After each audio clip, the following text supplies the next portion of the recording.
Today we're diving into the fascinating world of haptic technology, using wearable patches that harness touch and feel sensations to deliver potential health benefits. We know that the skin is a powerful organ. Every inch has over 1,000 nerve endings that relay messages to our peripheral and central nervous systems. These nerve endings convert mechanical energy, like touch or haptics, into neural signals, which the brain deciphers to promote sensory awareness and stimulate physiological changes. Haptic wearables, including patches, have been shown to enhance rehabilitation in stroke victims, improve prosthetic devices for amputees, and amplify sensory training for vision and hearing impaired patients. The wearables we will be discussing today, Vibrotactile Trigger Technology, or VTT, have shown positive outcomes for patients with pain, stress or anxiety, and sleep disturbance, and have even been demonstrated to improve athletic performance. We hope to share with you the emerging cutting-edge science and data on the ground floor of this technology. I'm Dr. Jeff Gooden, and I will be your host today. My areas of expertise include topical analgesic therapies, and I have authored numerous publications on areas related to pain management. I have also co-authored studies on the vibrohaptic technologies that will be the focus of our discussion today. Dr. Anna Toker is a distinguished, award-winning, board-certified colorectal surgeon with over 20 years of experience in the Dallas area. Renowned for her ability to translate complex medical concepts into everyday language, Dr. Toker attracts patients from across the country seeking her surgical expertise and nutritional guidance. She is also a researcher and has been a principal investigator on vibrotactile haptic clinical trials. Dr. Mark Saker is a dual board-certified physician in family and sports medicine, having earned the degree of Fellow of the American Academy of Family Practice.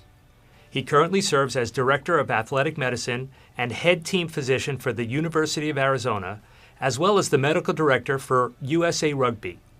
He was an assistant professor at the University of Pittsburgh and Duke University Medical Centers. He was also Associate Team Physician for the NHL's Carolina Hurricanes, Head Team Physician at Georgia State and Robert Morris Universities. He is also a researcher and has been a principal investigator on vibrotactile haptic clinical trials. Peter Hurwitz has held senior leadership and management roles for more than 35 years in the medical communications, scientific research, and healthcare fields. He is president of Clarity Science, an internationally recognized clinical research organization, or CRO, and a peer reviewer for several scientific journals. He has co-authored dozens of peer-reviewed scientific articles relating to pain management, diabetes, allergy, neuroscience, and artificial intelligence in medicine. For the past several years, Peter has worked with White House administrations and Congress on healthcare policy to address the opioid crisis. Peter leads the CRO that has administered at least 6 clinical trials to date using vibrohaptic patch technologies.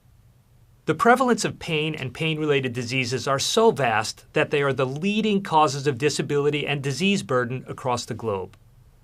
Over 100 million people are estimated to live with chronic or recurrent pain in the United States, and 50 to 7 million people are estimated to have sleep disturbance that interferes with their daily activities. These conditions are amongst the most common reasons that patients consult primary care clinicians. The haptic technology product that we studied and are here to discuss today is called SuperPatch. Anna, can you tell us a little bit about SuperPatch? Sure. This is a very fascinating technology, and I think it's going to represent a paradigm shift in the world of medicine because it utilizes physical therapy instead of prescriptive medications to affect an outcome. These devices don't have any medicine on them. There's no contraindication to using them. They're these 2-inch by 2-inch little Band-Aid looking squares, and embedded in the glue of these adhesive patches is a texture. When that texture touches your skin, it sends a specific signal along the nerves of the skin to your brain to normalize a neurologic pathway in your brain. So each of these patches has a different signal, which means it affects a different part of the brain. And much like a QR code might direct you to a very specific website. Each one of these patches is going to direct you to a very specific neurologic pathway.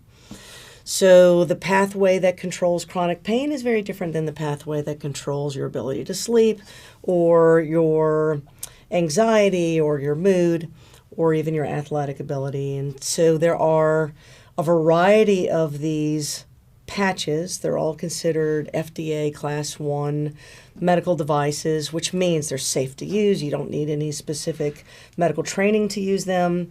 And their function is more of a physical therapy as opposed to a medication. So you can use it regardless of the patient's age, what medicines they're on. There's really no contraindication to their use. And in my practice, I use them for the first one I was interested in actually was the pain one, because as a surgeon, I hurt people for a living. And so the first one that I was interested in was their Freedom Patch, which is for pain. But I found that my patients also benefit from being able to sleep when they're in the hospital, not having anxiety about having a surgery, increased balance, so maybe they're less likely to fall and hurt themselves. So I use a variety of these patches on a day-to-day basis with my own patients. That sounds great. Mark, tell us a little bit about your use of the patch. How did you get involved with vibrohaptic technologies? Yeah, thanks, Jeff. For me, it came in the lines of a phone call from a friend of mine who reached out. He's involved in sports and performance and does a lot of personal training and rehab out on the East Coast. And he reached out and said, hey, I've heard about this new patch. I want to give it a try. Is it a real thing? Does this actually work? What do you know about it? And to be honest, I didn't know a lot about it. I was like, okay, well, let me talk to some people smarter than me and see if we can connect the dots here. So I actually reached out to our department chair of physiology at University of Arizona, and he said, hey, actually, this is a field that is emerging. There's a lot of interest. There's a lot of research around sensory feedback, around haptics, around Braille, those same sort of neurologic connections that we utilize in those different areas. That's become an emerging science. And so with that, it really drove the needle to see, could this be something that would help our student athletes and our people who are trying to train and get stronger, faster, recover better? Fascinating. Mark, it's interesting you mentioned the athletes. I'm sure they have some unmet needs in pain, wellness, sleep, but they probably try to limit their oral medication use. So how has the patch been helpful in your population? Yeah, no, absolutely. For athletes, it's a big part of their whole mantra and approach is well-being, trying to do things in a way that's going to limit any outside, stresses on their bodies and things like we see with medications, where a lot of times medications have other side effects and systemic implications that we don't necessarily plan for or intend for. So as they're looking to find ways to be more readily available, ready to perform, they're looking for techniques and technologies that will bypass that medication route and interfere with the detail they pay in terms of attention to their food, how much they drink, how much they sleep, all those things. So they're really into that small percentage point gains, and this is something that doesn't interfere that balance, but can really give them some good results. It seems like the body has this natural or innate ability to self-heal, and that we could amplify that. Anna, do you think this is kind of what we're doing with the patch technology like this? Absolutely. As a surgeon, my primary objective is to improve a patient's ability to heal. And a lot of the things that are involved in the healing process is rest and avoidance of stress and avoidance of pain if possible. The problem is a lot of the medicines that we give can cause confusion. They can interact with each other. If you've ever seen a patient take a pain medicine and a sleeping aid as well as an anxiety medicine, that is a recipe for disaster, particularly in the older patients. So there's definitely a need in the surgical world to have something non-medicated that can help the patient rest so that they can heal going forward. So. Great. So let's discuss what is known about the mechanism of action for emerging therapies like wearables and haptic technology. The more I learn about this, the more fascinating I find it. If you recall, we have specialized receptors in the skin, like Ruffini corpuscles and Merkel cells, things we learned about in medical school. These are found in areas of the skin associated with high touch sensitivity, like in your fingertips. They're closely associated with the nerve endings, and they're believed to transform touch into electrical signals that are transmitted to the nervous system. And without trying to get too detailed, some of you may be familiar with the concept of piezoelectric currents. Well, we recently published a review on piezo ion channels that are located in the skin. I mentioned before the concept of converting touch or mechanical sensations into neural impulses. We believe it is these piezo channels in the skin that generates the action potential felt by haptics. But let's get back to patients. Can either of you offer any insights into the mechanism of action of the super patch? Well, I can give you an example that I think the average person can easily understand about how these work. If you can think of an opportunity where perhaps you were at home and a little bug crawled across your hand and it kind of gave you the heebie-jeebies and your pulse went up and you maybe breathed deep, and you can think about that moment now and even still have a little bit of anxiety about it. You didn't see this bug, you only felt it, and it didn't have to go across the front of your hand. It could touch any part of your skin, yet your brain immediately identified what it was and then tapped into your physiology as a result of that. And so these patches and this technology are basically giving you a texture your brain recognizes, but instead of giving you the heebie-jeebies and a rapid pulse and the anxiety, it actually reverses those things. So they're designed to put the parasympathetic and the sympathetic nervous systems in a balanced check so that you're not out of balance. We spend our lives in stress. We're way overstressed. This gives us tension. It gives us anxiety. It probably is the basis of most of our ailments, to be honest with you. When you can put the parasympathetic and sympathetic nervous system sort of in a balance, then all of a sudden a lot of these external symptoms, high blood pressure, anxiety, inability to sleep, inability to focus, will dissipate. And so that's sort of the purpose of using these patches and the mechanism through which it works. Great explanation. So Mark, do you have any insights into the mechanism of action as well?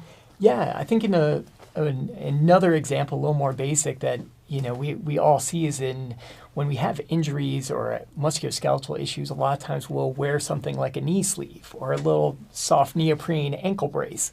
Those types of proprioceptive responses help our body respond more quickly and reflexively to those areas when we feel that pressure, we feel that compression, or those signals that are stimulated. So similar to super patches, that's the concept where, talking to a lot of my athletes and patients, we kind of hearken to that and connect those dots that, hey, something similar is going on where that neuromuscular inhibition is being impacted by the patches, and hopefully, like we saw in our study, that it improves performance and helps things function better in the way they should. We're going to talk more about that study in just a moment, but tell us about the subjects. Did they feel anything perceptible, or is it literally just an improvement in function or sleep or some other domain? Yeah, specifically for the patch that we took a deep dive in, the Victory patch, it was a lot more around performance and that impact. And so when we put it on for the athletes, we wanted to see how well they responded in even a relatively short window of time. So they only wore it for a couple hours, but some of those, when they did the testing, felt like it was a bit easier. They felt that subjective sort of benefit from it, not just the numbers changing like we saw when we actually looked at the data. That's great. As a researcher and as an owner of a clinical research organization, I get a lot of questions surrounding do these things really work? Whether it be super patch or other devices and products that we study. As a researcher, I'm skeptic by nature, as are a lot of clinicians. How do you approach and what would you tell your peers about not knowing certain things of the MOA, of the super patch in this instance, and that are unexplainable? Obviously, there are things that we don't know in the area, especially in brain research. We're always finding out. What's your experience, and how do you share with them what you know and what you don't know? Yeah, that can actually be a challenge because there's no medicine in it. What do you mean? That's the first thing people are looking for. And patients don't you can't feel other than you're wearing. Sometimes you forget you're wearing the Band-Aid. I've got 2 of these on right now. I don't feel them, but your demeanor does change if you're wearing one for stress. If you struggle a little bit balance, all of a sudden you have more balance. So that is a very subjective thing. When you get to the objectivity of it, it is helpful to use prior research in the medical literature, which corroborates the function without knowing that they're talking about super patch. You know, whether it is a paper that says you can stimulate the sympathetic nervous system voluntarily to lower your immune system to fight autoimmune diseases. That is a paper that was written 3 or 4 years before this concept ever came up.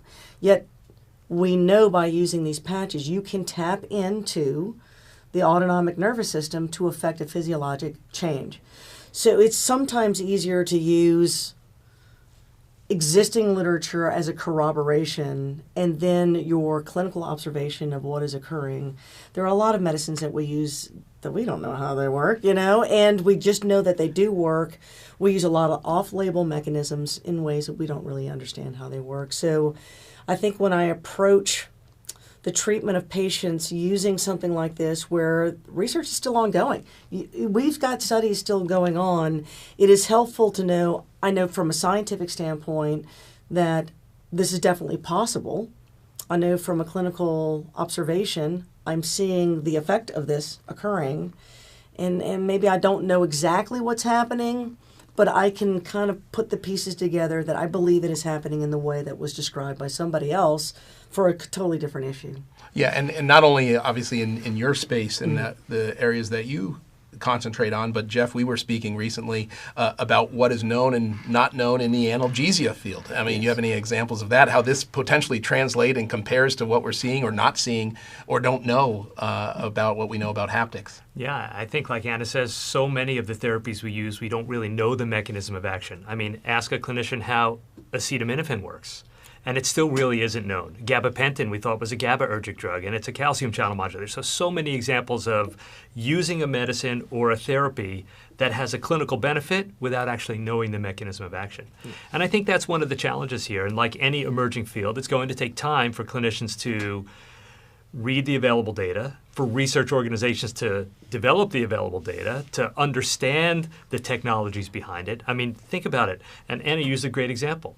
Just a little tiny mosquito crawling on you could elicit such a response of your nervous system. Mm-hmm. Imagine the potential of haptics. And if it has something to do with these specialized channels that convert that touch or that haptic into a neural signal, it only makes so much sense that there really could be potential of this therapy. Yeah, it's funny, you know, we were talking, right before we came on camera of even though a lot of the outcomes that we've seen already, and there's a lot that we haven't shown yet in terms of the outcomes because we are still evaluating data, but the outcomes that we have seen are P.001. And even though that's the best type of stat you can get, it doesn't work for everybody, you know. But, you know, you were mentioning about falls. Yes. You know, if there's just a certain percentage, you know, why don't you share with us that? Because that was obviously an interesting point that necessarily isn't, you know, really internalized. Yes. So in America alone, and this company is worldwide, but in America alone, 1 million people will fall in a clinical hospital setting, not just at home. We don't even know what the numbers are at home. 1 million people will fall, 100,000 of those people will have a significant injury, and 10,000 of those people will actually die as a result of this injury. So they're in the hospital for some other reason. They get a colon resection. They get up in the middle of the night, they're a little bit dizzy, they've been medicated with a pain medicine, with a sleep medicine, an anxiety medicine. They get confused, they fall. Now all of a sudden they have a broken hip or they have a head injury. From a financial standpoint, the hospital has to provide the cost of care for that fall. So there is a financial motivation from a hospital system. There is the physicians involved do not want to see any patient hurt for some unrelated reason. Like it would be the biggest nightmare in my life to operate on someone and know that they broke a hip in the hospital. It would be horrible. Right now, there's no ability to prevent that from happening. All we can do is label a patient high risk or low risk and put the bathroom closer to them and try not to tie them down too much so we're not impeding their progress. You can't proactively do something. So what is fascinating about this technology is for very little cost, you can improve someone's balance. So the question is improving that person's sway and their balance abilities, is that enough to clinically decrease their risk of fall? And even if everyone had improved balance, if only 10% of these people had lowered their risk of falls, you'd be saving 1,000 lives a year, 10,000 falls per year, right? And we do things right now in the world of surgery to prevent a 0.02% risk factor. So deep venous thrombosis, to prevent a deep venous thrombosis, we do blood thinners immediately after surgery, which I'm not a fan of, but we do. We put something called an SCD on a patient. This all is cost to prevent a complication that happens in 0.02%. And you're not preventing all of them by doing that. You're lowering that percentage by maybe 1 or 2 percentage points. So you can see how you can translate a 10% improvement in something into real numbers and have real impact on a person. And that doesn't include people in a nursing home or at home in and of itself. It can make a huge positive impact on society. And going along those same lines, Mark, you were the principal investigator for a recent study that we administered, the Power Up study, which is currently in peer review for a major publication. And we have a couple major presentations about the data coming up.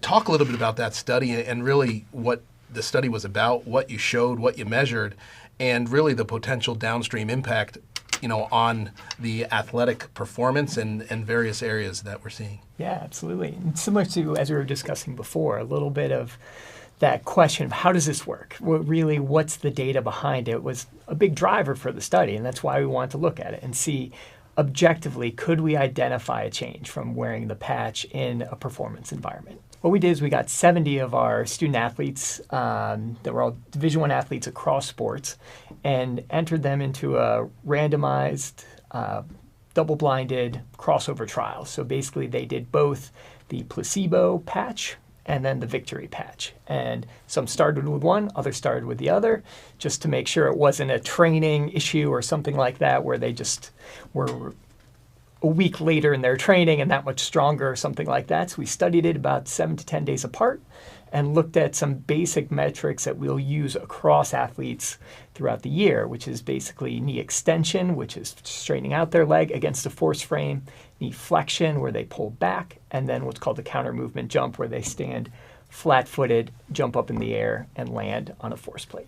So looking at that data, we were able to see that 2.001 in terms of the p-value, we were able to see anywhere between 5 and 8% improvement on the active patch compared to the placebo. And again, this is athletes compared against themselves and compared overall. And so it was exciting to see that type of data come through, because in sports medicine and athletics and Olympians and all of that, it's fractions of a second. It's those small percentage points that make a huge difference. So extrapolating that out, you could see that this could become something very impactful. Another interesting part that we did find too was that there was a improvement in asymmetry from their right side to their left side. So we actually saw their non-dominant side get stronger, which was an unexpected finding, but makes sense. If we're improving the neuromuscular pathways, it's not that necessarily their one side's that much weaker than the other, but it's maybe firing more efficiently. And now all of a sudden, after wearing a patch for an hour, that signal is moving a little bit more effectively. Great. And to that point, Anna, you've brought up previously about how the body is at a stasis and it comes back into stasis. Obviously, that goes to that point. Right. Your baseline happiness is the stasis of things can go awry rather quickly as we age, or with habits, or with training. I mean, if we're talking about athletes, or someone like me, maybe used to be an athlete, then got injured, and now, you milked along an injury, and that all of a sudden throws you completely out of balance. And your brain learns how to compensate for this learned change in your demeanor. And so now you're no longer in stasis. You're kind of out of whack, just so to speak, and then these devices can knock you down into whack. I don't know how to say that in a nice way, but can get you back into the stasis, and your brain recognizes it's like a touchstone of balance. It's like a solid surface in a dark room where all of a sudden you realize you're standing upright is sort of the reference point that this little texture is giving people. So it's kind of a fascinating way that the brain works. Mm-hmm. So Peter, understanding that the use of haptics to improve health is an emerging science. Superpatch has been behind a lot of the data that you could find regarding the health benefits of haptic technologies.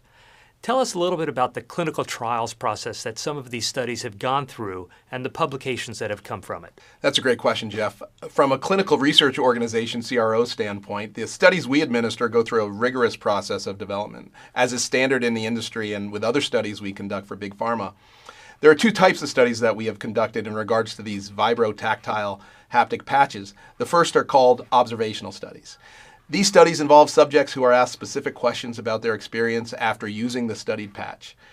The questions asked are from validated scales like the Brief Pain Inventory, the Perceived Stress Scale, and the Pittsburgh Sleep Quality Index, for instance, that have been used in thousands of other clinical studies.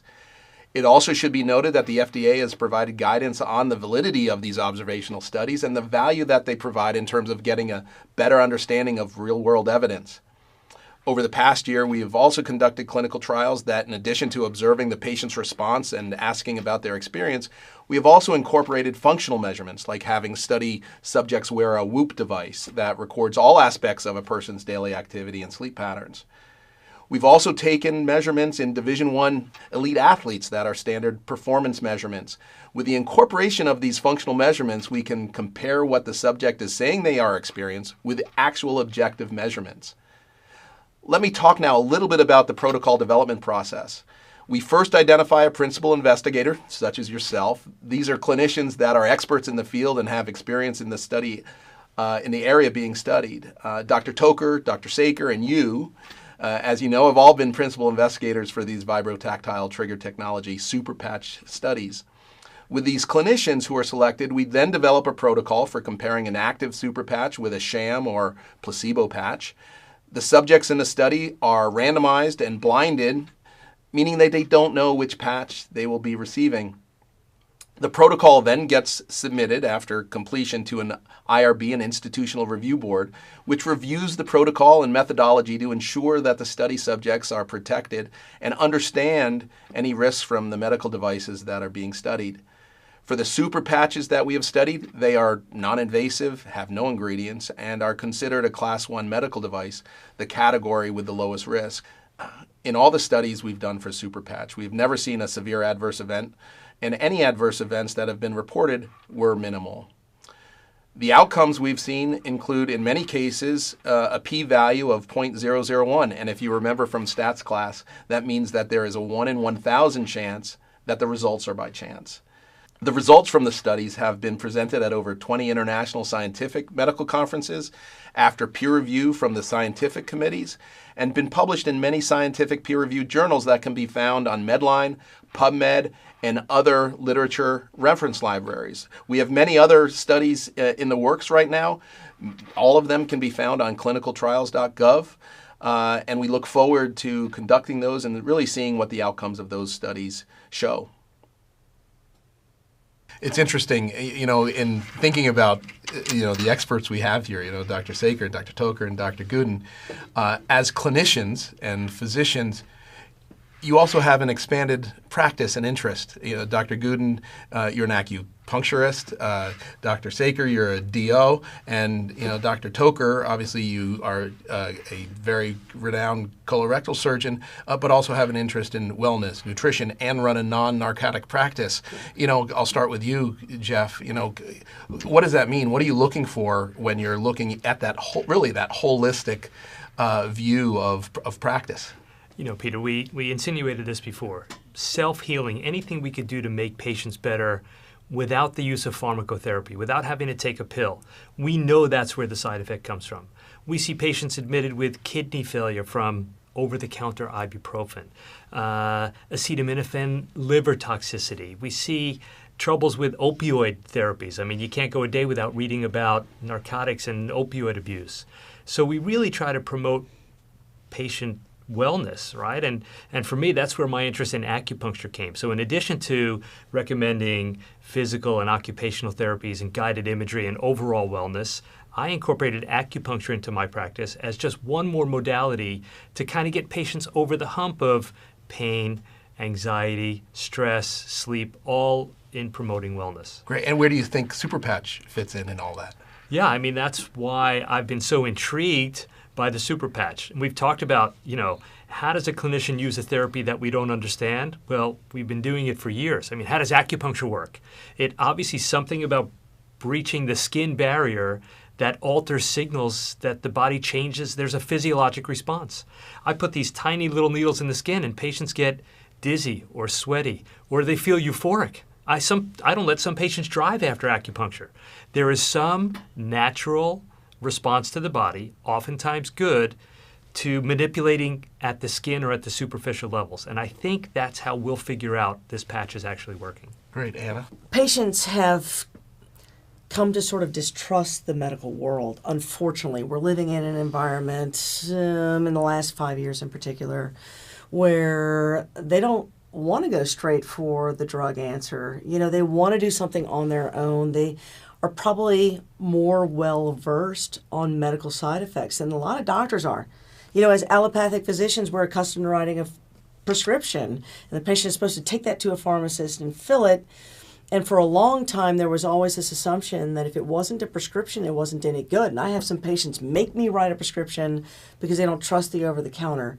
In the last 5 years, and this is kind of how I've developed as someone who talks a lot about nutrition and natural healing, the patient is more likely to want the over-the-counter thing or the herbal thing or what is the dietary situation.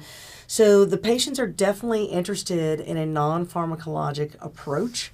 From a surgeon's standpoint for the last 5 or 6 years, and this is driven by the FDA and the federal government and the opioid crisis, that me and many surgeons actually have gone to a narcotic-free environment where we try to restrict the use of a narcotic in the postoperative period, because it can take 3 to 5 days worth of that type of medicine to become addicted.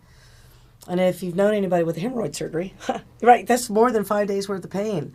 So you can easily see how you could get someone addicted to a medication.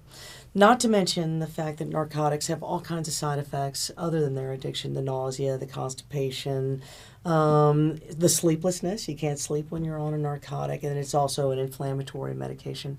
So when you take all those things, those are all anti-healing properties of this pain medicine. And really, the patient only wants to have no pain or improve pain or tolerable pain.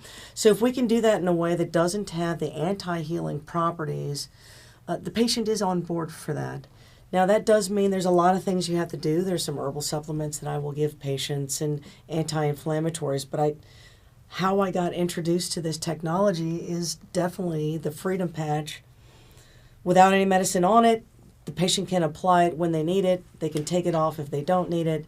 And it drastically reduces their perception of their pain. And they tell me that because they're not really reaching for the medicine. They're not asking for refills. They're not calling in misery, and they're happy that they have it done. So it's definitely worth pursuing from I'm a surgeon, I want my patient to heal better. And then the patients more and more are likely to accept that as the answer because they want to get well too, and they don't want to be addicted to their medicines. Great. Mark? Yeah. Well, in the osteopathic medical philosophy, really the understanding is that the body knows how to heal itself. And if we can restore structure, the body knows how to restore the function. And so be that through manipulation or musculoskeletal changes or improvements in how the body's aligned and how things are moving, or be medications or anything else that helps our body untangle some of the obstacles and some of the roadblocks that are happening from healthy function to kind of where we are currently. That's something that's exciting. And I think that's something that's worth evaluating and looking into. Superpatch and these concepts around vibrotactile technology really offer another tool or another opportunity to untangle that web and really allow the body to get back to what it's used to doing and what it knows how to improve issues and pathology, very succinctly. Great. And you mentioned the OTCs, right? Over the counters aren't all created equal.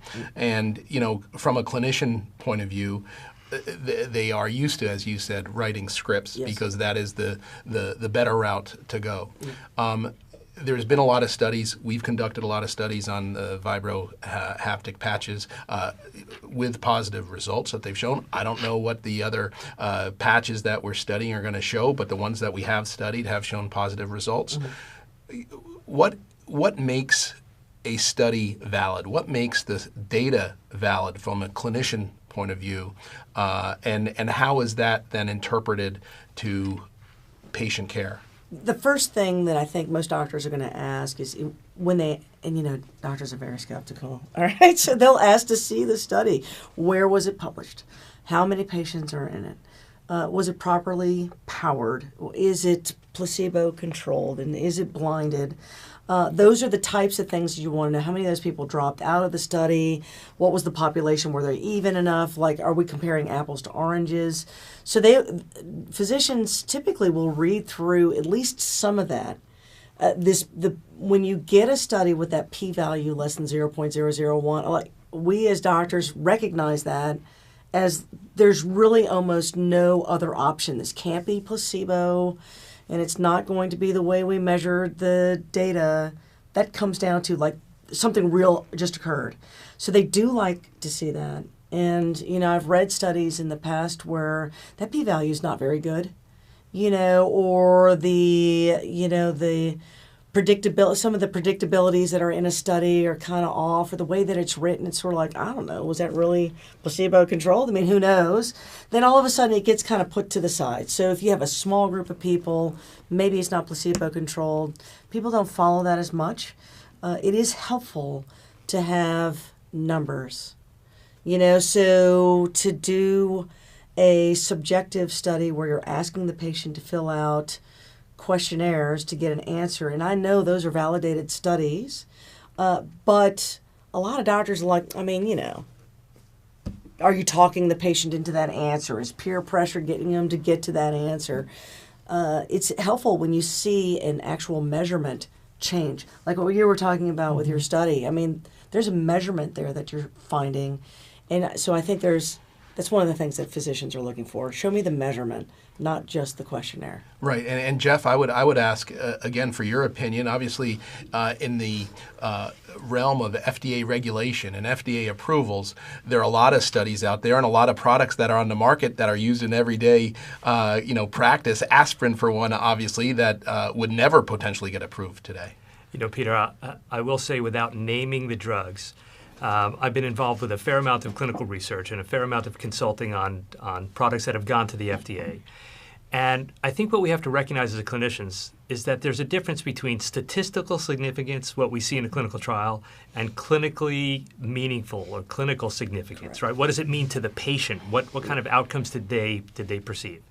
And the one place where I would commend the research organization with these studies on vibrohaptic technologies is not only did they do the scores of, okay, what was your pain score, what was your sleep score, but they asked patients their global impression. What did you think about the results of this product? And when you look at the patients that were in the treatment arms, somewhere 70, 80, 90% rated as good, very good, or excellent.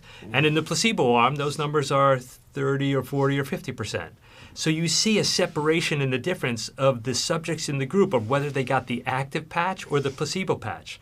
Again, these are blinded studies. Subjects like Mark, your athletes didn't know if they had a placebo patch or an active patch, and yet they rank consistently in your studies higher subjective ratings. And that's where you mentioned early on real-world evidence. I think that's what we need more of. And again, the fact that you're looking not only at the statistical significance, the p-values of, what were their ratings on a questionnaire? What did the subjects say? What did the patients say about the outcomes from these trials? And overall, it's been positive, which is attractive to clinicians like us when we look at data. Peter, we've mentioned a number of times today that the science regarding vibrohaptic technologies for improving health is emerging science. Can you tell us about some of the publications that have come out of your research? Any other data that might be available? Sure. So as we heard a few minutes ago from Mark, as the principal investigator of the Power Up study, he shared the results of those outcomes in the Division I athletes. We've done and published other studies, one being the sleep patch, which is the REM patch that we studied for sleep improvement in subjects, and that was the RESTORE trial, for instance. We showed that sleep showed statistically significant decreases in time to fall asleep, an increase in number of hours of sleep, level of sleep, and reduction in the global PSQI score and ISI scores for the active treatment group as compared to placebo. After 14 days, over 33% of active group subjects reported that they reduced the amount of over-the-counter or prescription medication that they were using for sleep issues. And all three key outcomes in the active patch group, the global PSQI score, the ISI total score, and minutes to fall asleep, followed a similarly strong downward and statistically significant trajectory from baseline to that 2-week period of time at day 14 with no significant adverse events.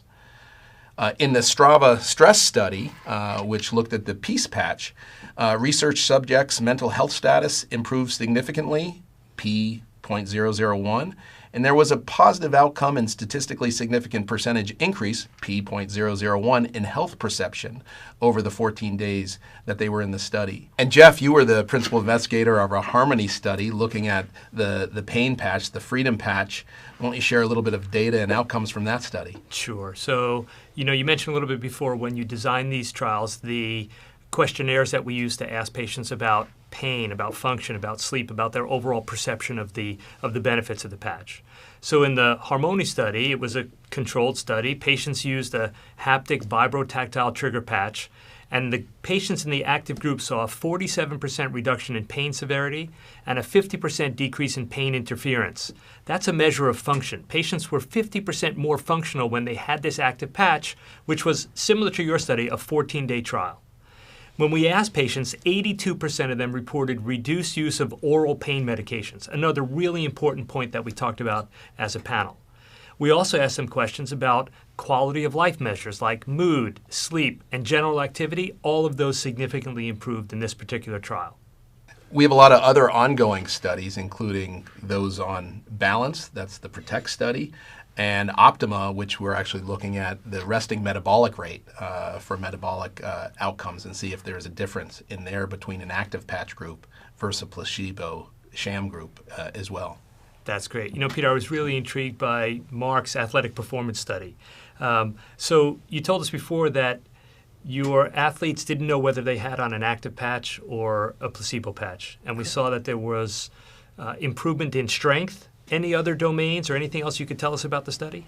Yeah, one of the interesting things that we found that I think is a pathway for some further research and understanding was that we found that athletes that wore the active Victory patch for more than an hour had an interval increase in that positive effect from the patch. So it really brings to the forefront the question of, is there a dose effect? Is there something of, hey, wearing it for a full 24 hours or maybe even day over day, is that something where we'll see exponential changes and that growth and the difference that you would have compared to not wearing a patch? Wear times is actually a great thing that needs to be studied. Anna, tell us a little bit about your practice. How long do patients actually wear the patch? In the protocol that I've set for my surgical patients is for 2 weeks prior to an operation is when I want to sort of get them, since all of your studies are 2 weeks long, I'm going to use that clinically in my own patients, where for 2 weeks I have them wear a pain patch, PEACE patch. At nighttime, they'll use this REM patch to help sleep, and then they wear 24 hours a day one of those balance patches. And they do that for 2 weeks beforehand. They bring them to the hospital while they're recovering, and then for another 2 weeks afterwards. And I feel like, in my experience, if you can get a patient in their best, most relaxed state, they're more likely to respond well to the operation because they're not stressed. Someone who is confident in themselves, They're confident they're not going to have pain. They're going to be able to sleep. These people all of a sudden are much less stressed about the operation. So now their time in the hospital becomes much shorter. You're talking about a day and a half in the hospital after a colon resection, sometimes less than that, simply because the patient feels good. They know they're not uneasy on their feet, they know they're not overdrugged, and they know they don't have any pain. So it's extremely effective if you can start them early. It gives them a confidence. While they cannot feel the substance of these patches, their demeanor, they know that it's helping them in some way or another. As you said, like the athletes almost feel like, it's not like wearing a cape, but you kind of get that there's some form of balance that occurs that is being struck in these patients that gives them confidence. And that allows them to heal much quicker and get back to life much quicker. You know, in the surgical and the anesthesia world, we have this concept of prehabilitation. Yep. Right? Getting yourself in big on that. optimal shape. Yeah. Right? Getting yourself in optimal shape for your surgical procedure to enhance your recovery. Yes. And then when you look at the anesthesia literature, going back at least 20 years, we talk about this concept of preemptive analgesia. Yes. Can we alter the neuromatrix? Can we alter the body to be prepared for this insult? Can we stop this excitatory cascade of nerve impulses and chemical release simply by blunting the response before the insult? It's just like when I operate on someone, I always give the local at the beginning of the case before I make my incision, right? Just based on that. Yeah. The patient's asleep, they're not going to feel my incision, but their chemistry feels the incision. You always give that local first. And so I feel like from a physiology standpoint, we do something called the enhanced recovery after surgery. I know you're probably part of that in your hospital. Most surgeons do engage in this type of behavior where we prepare the patient from a nutritional standpoint, from a relaxation standpoint. I get home health out to their house to make sure there's no impediments at the home. And so these patches have just become part of that protocol, just like a high protein, low inflammatory diet, just like me giving local before there's an incision. All of that is part of this enhanced recovery protocol. Great. And you're looking at this as clinicians, as not only as you're looking at that proper patient selection for this, but you're looking at this super patch as a complementary medicine as part of a multimodal yes. Delivery of patient care. And again, as you're dealing with college athletes or all types of and ages of patients yes. As well, are there any concerns that you may have about this that physicians, again, who are skeptics by nature, yes. right, have in terms of should I be concerned about X, Y, or Z? Well, I'll go first, Peter. If you think about an agency like the FDA, they're concerned about efficacy, but they're even more concerned about safety, right? So the therapy has to be safe. And I think you've shown from a number of studies with hundreds and hundreds of patients at this point that the worst adverse effect that you've seen is probably an adverse reaction to the adhesive, to the stickiness on the patch. So I think we've seen, at this point, we're at least assured that there's no major safety issues. From a science standpoint, we're probably not going to see changes in electromyography, actual large motor fibers, but we may see changes in EEG. There may be some ways to measure these piezoelectric channels, right? So as a scientist, I want to know, hey, how is this thing working, and can I justify the clinical results that we're finding out of these trials? Anna? Yeah, I think clinically, we use a lot of things in medicine, again, because they're safe, as an adjunct to the other stuff. And patients are actually highly motivated to do that. Just like you would give someone crutches if they twisted an ankle, this is simply a supportive measure. The crutches are not going to fix your twisted ankle. They're simply supporting you while your body naturally heals. And honestly, the FDA sees these patches in the same category as an ACE wrap or crutches. This is just an externally applied physical therapy device. It is not designed to actually fix you. It's simply designed to support you while your body naturally does kind of what your body naturally does.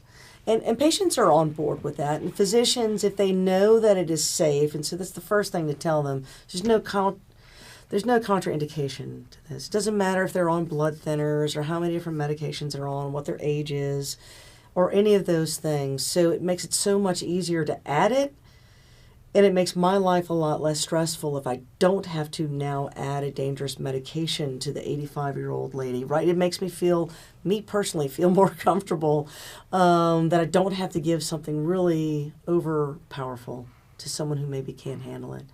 Great, and Mark, as a athletic medical director, not only at the collegiate level, but at the professional level as well, not only that enhancement and improvement of potential athletic performance, but as a primary care physician as well, treating the patients as medical director at University of Arizona too.